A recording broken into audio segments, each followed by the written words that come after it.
So I'm happy to share a little bit of that journey with you. So yeah, we started using Laravel in 2015, so almost 10 years. I've been programming PHP since almost 20 years now, I think, with a little bit of break. But it really started with like Laravel. All the things before were we talked about this before. It was a mess. Yes, so around this time, 2015, just Laravel 5 came out, and that was, looking back, a perfect time to start with Laravel, because I think, has anybody here used Laravel 4 or lower? Yes. How was the migration 4 to 5? I've only heard stories, but yeah, so that was perfect timing.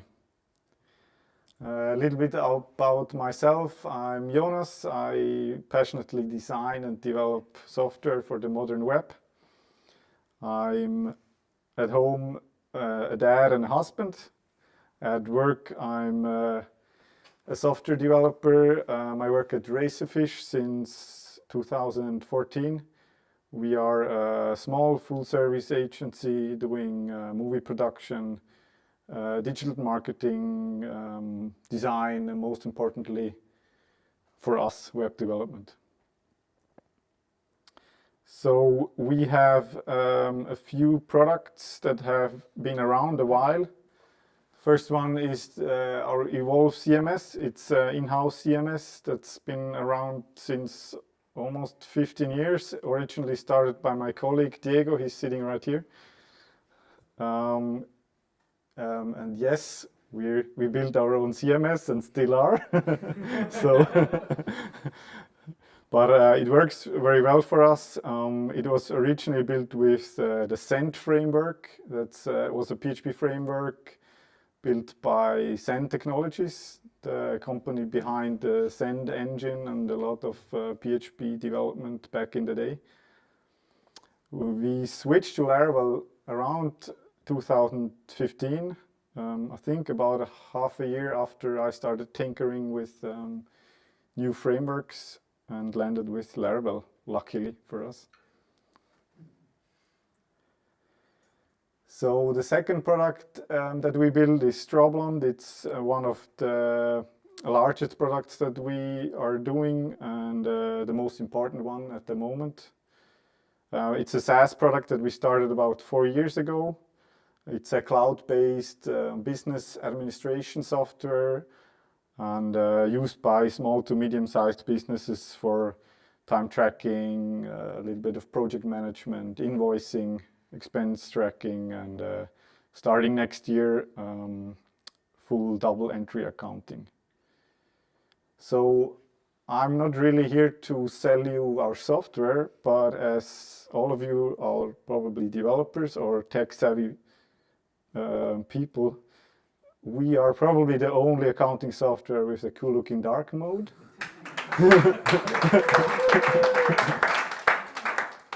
And the command palette. So you would feel right at home when you do this stuff in VS Code or other IDs. So yeah, but back to topic. Yeah, 10 years of Laravel. I thought, let's celebrate some mistakes that we made, because I think looking back and seeing what you've done wrong is very important, not just in programming, and accepting them as a part of your journey and reflecting on them really helps you to learn for future projects. It's an opportunity to grow, and every time that we looked back and saw, oh, that was really horrible, why did we do that?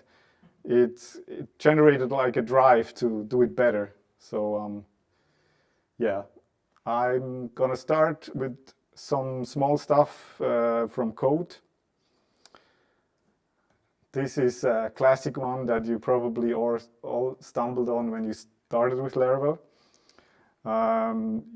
you see Eloquent and Blade, and you pass like some collection of posts to a Blade view, and suddenly, oh, you can do it like this. You can access the author of a post. You can access all images. Let's get the first image. Let's get the URL from that image. Let's put it in a loop. Oh no. And that's probably one of the first things that bite you, because it's so easy to do in Eloquent. But soon you realize, oh, there's a performance problem. This one is, you research and you see it's easy to fix. There's a thing called eager loading. Probably all of you know that. We thought it too, and we're thinking, why isn't this the default? Let's eager load all the things. There's a global property on, or a property on a model that you can define eager loads for a model globally. So every time you request a post, it will eager load the author and all of their images or profile pictures. Yeah, you can see where this is going. We did that quite a while actually, and it worked a while, and at some point strange things happens. Performance issues come back.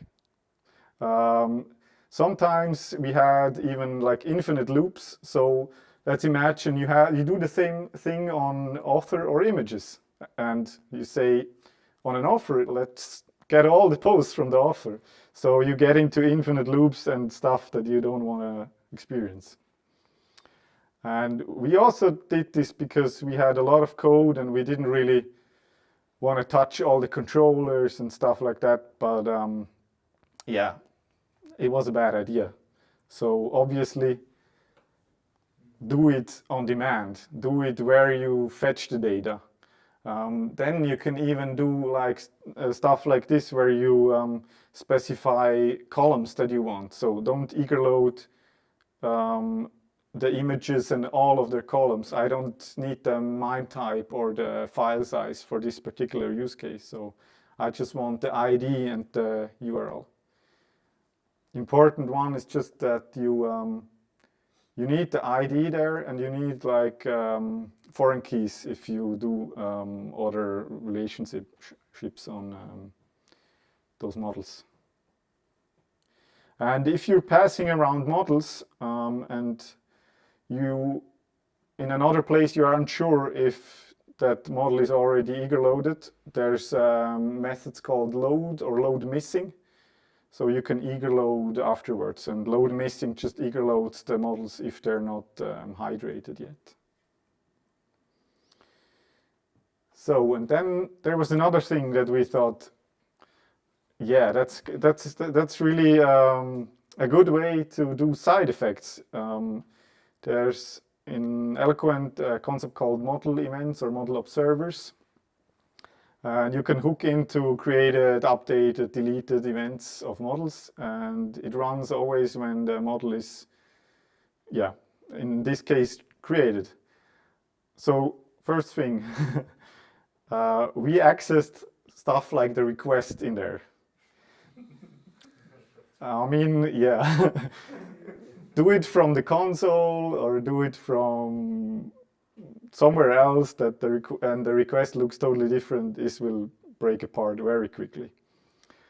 And just be careful with this. That's what we learned very quickly, because sometimes you have stuff in there and you have one controller that you don't want this side effect. So you can, if you want, you can disable this, these events, but sometimes you just want like parts of it, and yeah, be careful with the model events and the observers.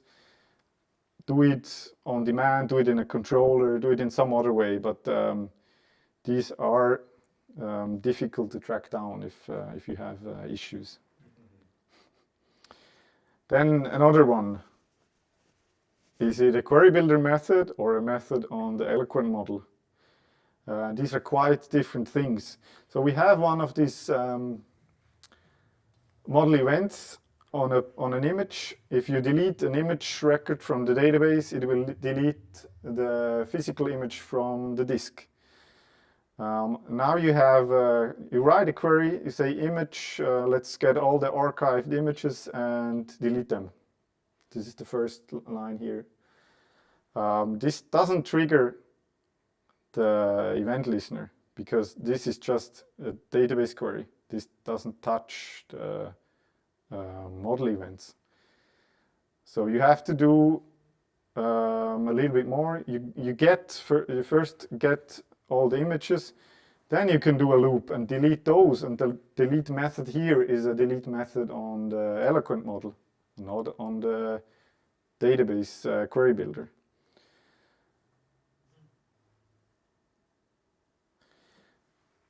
Here's another classic example. There's a concept called scopes. Not sure if, does anybody know what scopes are on Eloquent models? Yes? Okay. We have a blog post again, a published scope, and a post is published when either the Boolean is true, is published, or the published at date is in the past. Then we do a query, we get all the published posts, and we want all the featured published posts. So does anybody already see the issue here?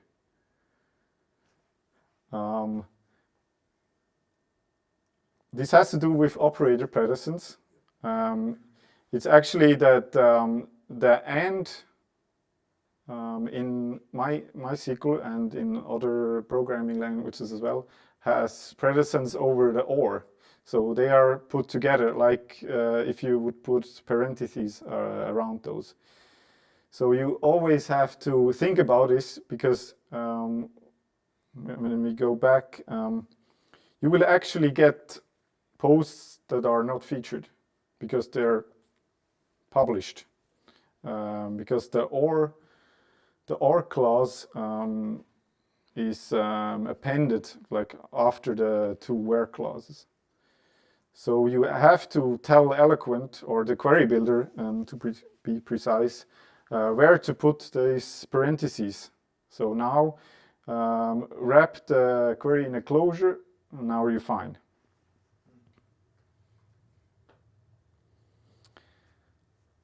Let's talk about performance. We already had eager loading, which is probably the first thing that you encounter, and you can do a lot with eager loading. But when building an app, at some point performance is going to be a problem. And we all want fast apps, and our customers want fast apps. So first thing that came to our mind always was, let's cache it. Let's cache this, let's cache that. But caching is really hard.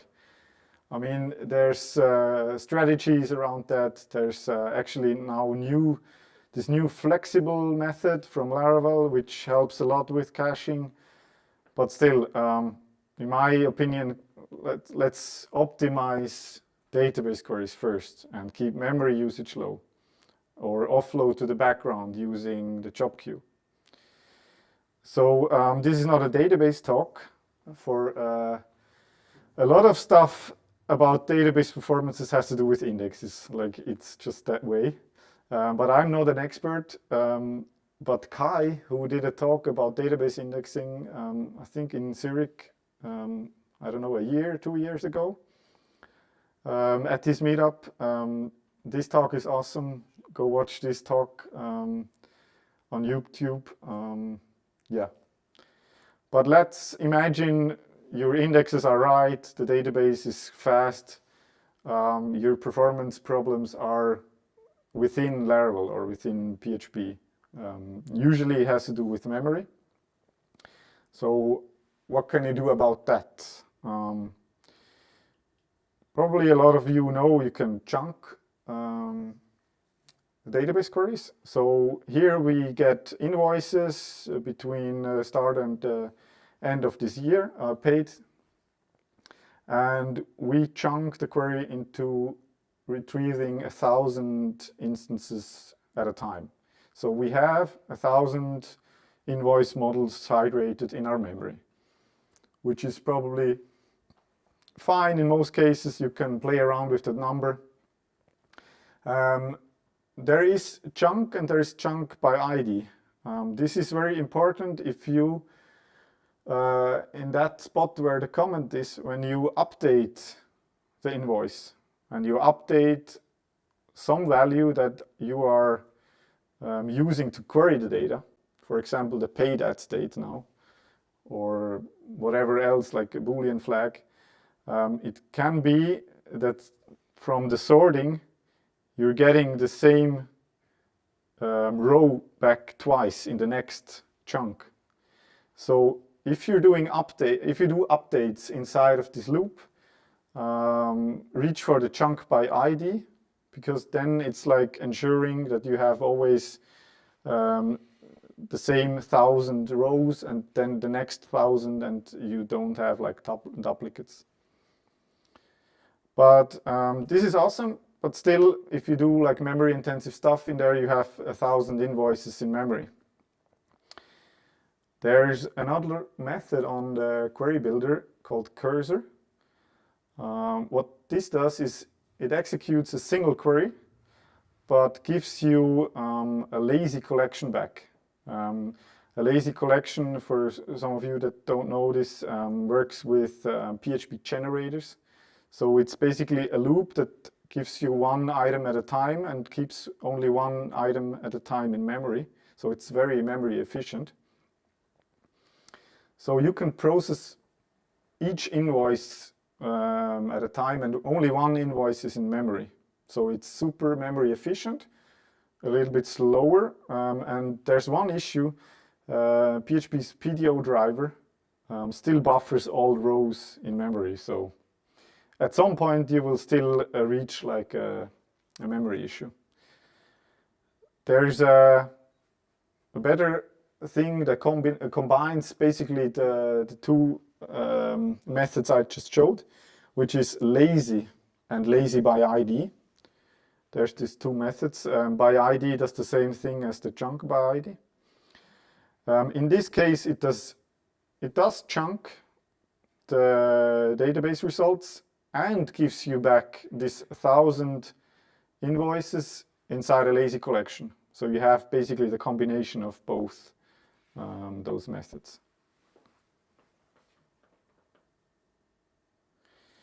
Then here's a one that I don't see often talked about. It's not like a super performance gain, but sometimes when you do when you want to query stuff that you don't want to do inside PHP, but you're always doing the same like expression inside database query, there's this concept called stored and virtual columns. They are basically, yeah, they're, as it says, a virtual column in your database table. It works for MySQL, Postgres, SQLite, I think, as well.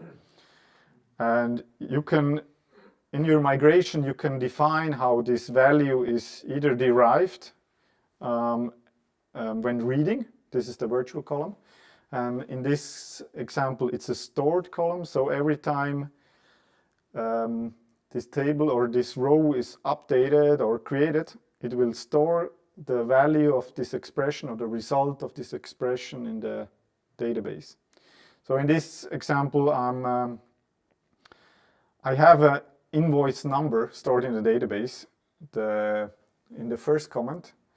And a lot of times I want to query the number like normalized without the dash, without the prefix. And I don't want to do this inside PHP. So I create here a stored value, a stored column that is always, so the database is keeping track of this. Then there's a helper function now also in Laravel. Before you had to use a spatie package for once. This is a useful package that will return the result of this closure only once per process or once per request. So in this example, we have a user that has a method to get the permission for doing something. And maybe you're calling this method a lot of times inside one request. So you could cache this some other way, but if you're sure that the permission isn't going to change, like inside one request, you can use, for example, this helper function. And you have to look into it. It's like it's doing smart things to know if where it's called from, and to assure that this result is going to be the same, like inside of this method, inside of this class. But it's a very useful little tool as an alternative to caching. Then Ed talked about the opposite of this, and we and we did a lot of stuff that didn't embrace the framework conventions. There's still some stuff that makes absolutely sense, and I think you should try stuff. But there's also a lot of upsides to learn the framework features, stick with conventions. Actually, learning the framework features is bigger than we thought, because we did a lot of things in the beginning that we just didn't know existed inside Laravel. If you know Aaron Francis, the guy from Twitter, he's like this guy that prints out the whole SQLite or MySQL documentation and reads through them page by page. I don't say like do this with the Laravel documentation. I think one guy did it a few months ago or something on a stream. But if you just go through the documentation, just scan through it, read not everything, but suddenly you see like some helpers that you had no idea that existed. Yeah, and sticking with conventions is also good if you onboard new developers. It usually works well with third-party packages like Jetstream. If they hard code something, yeah.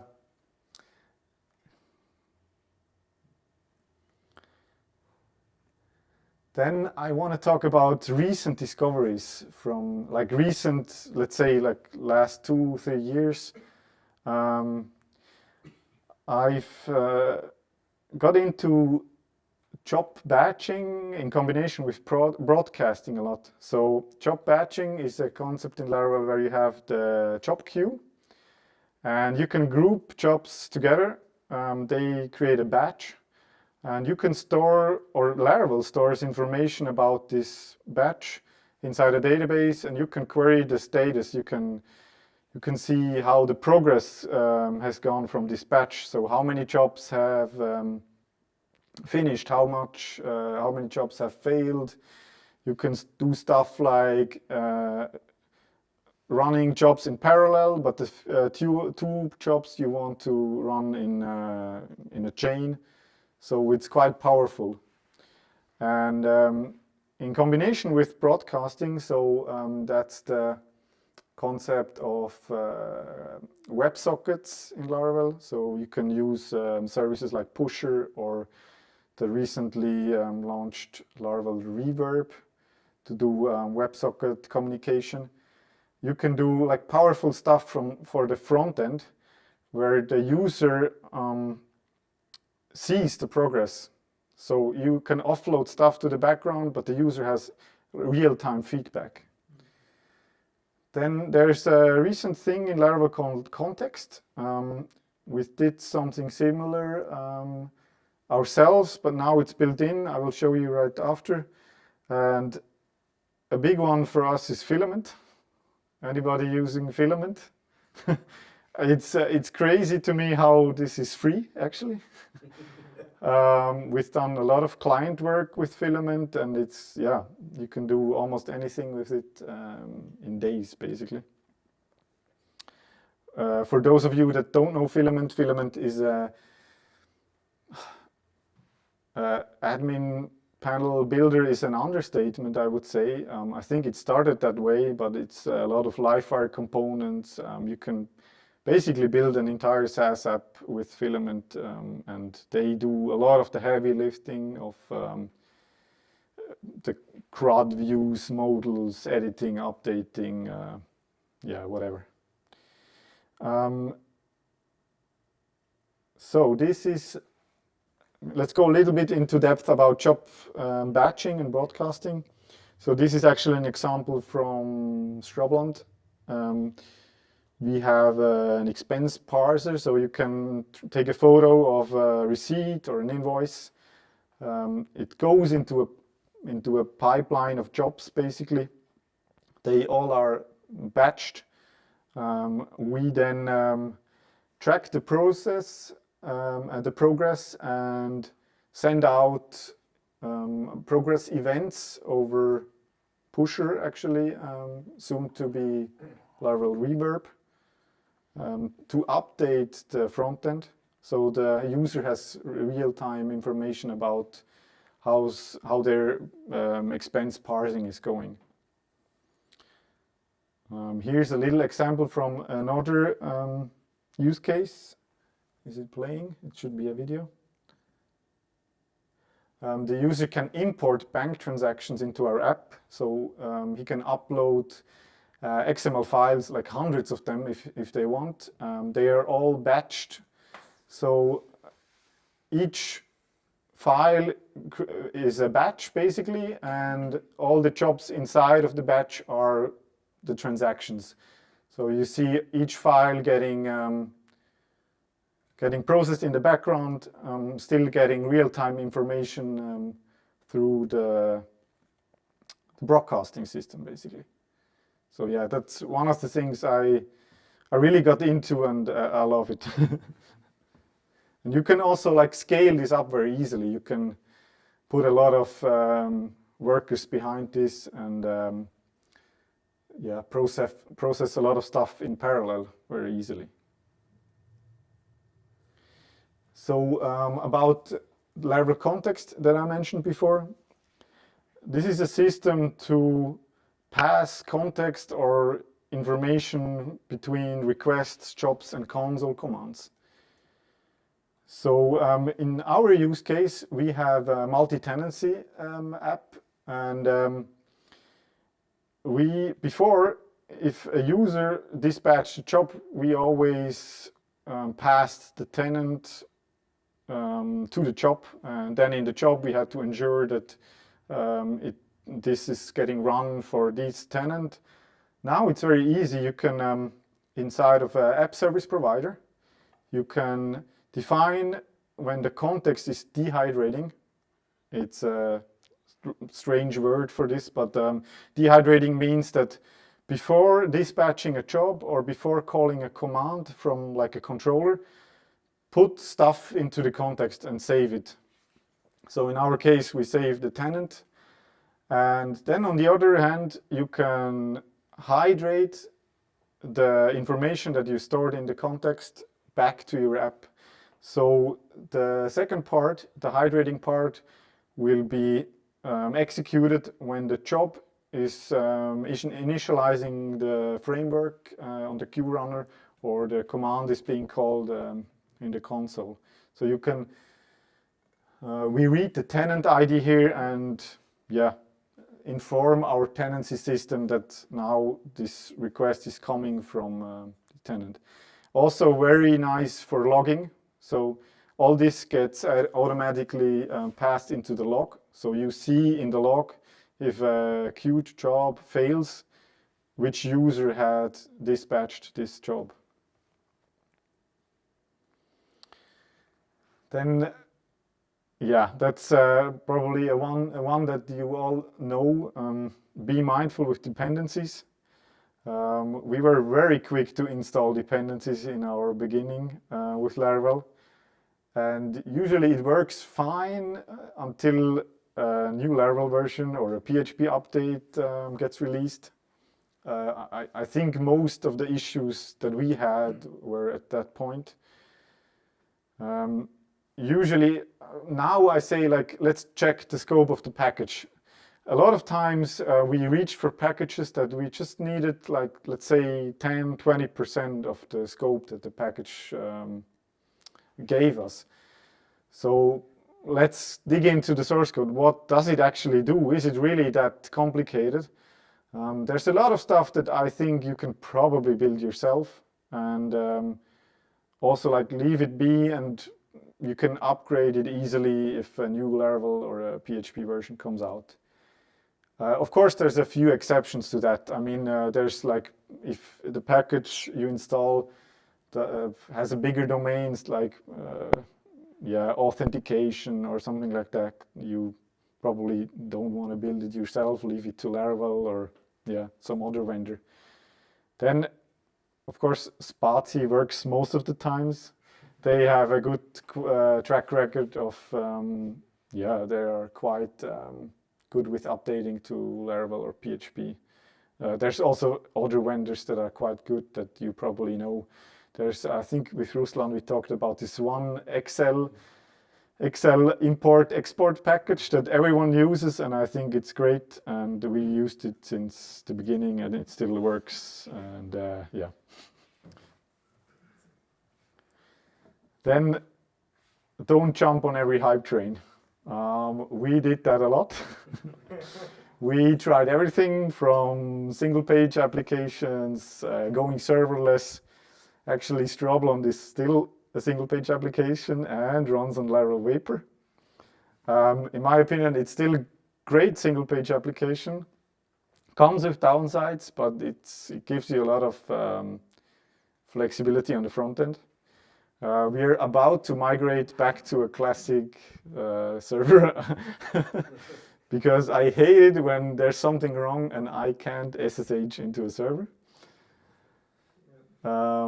Yeah, and the recent things, like all things must be AI. That's a lot of times it's fear of missing out. Yeah, let's just take a step back, and you're not going out of business if you don't implement AI now or hop onto this hype train. Still, I would recommend, yes, but do jump on hype trains, but with another, like, yeah, philosophy. Let's see what it's all about. It's usually, there's some good stuff, because it's usually something that disrupts any technology that has been around for years, and maybe there is something good about it. So let's see what it is all about, except if it's at some point it's over and you know that this is not going to be our way. But you can define, like, key takeaways. What do we take from this? What do we steal from this hype and put back into our environment that is, yeah, that has served us for the last years. So looking back, yeah, 10 years of Laravel development. Laravel for me is still a productivity hack. So I think when I look what we can achieve and what we can output in a fairly small team and with less resources than bigger companies. So I'm super happy that we chose Laravel and we still are on Laravel. There were a lot of times where I looked left and right and okay, there's this Node ecosystem that's coming up. The Next.js Vercel guys are, like, doing crazy stuff. But in the end, we are lucky. Laravel is quite a stable ecosystem. It's a growing community with all the recent news about Laravel. This meetup is getting bigger. So I'm super happy. And yeah, so there's only one thing left to say. Always bet on Laravel. Thank you.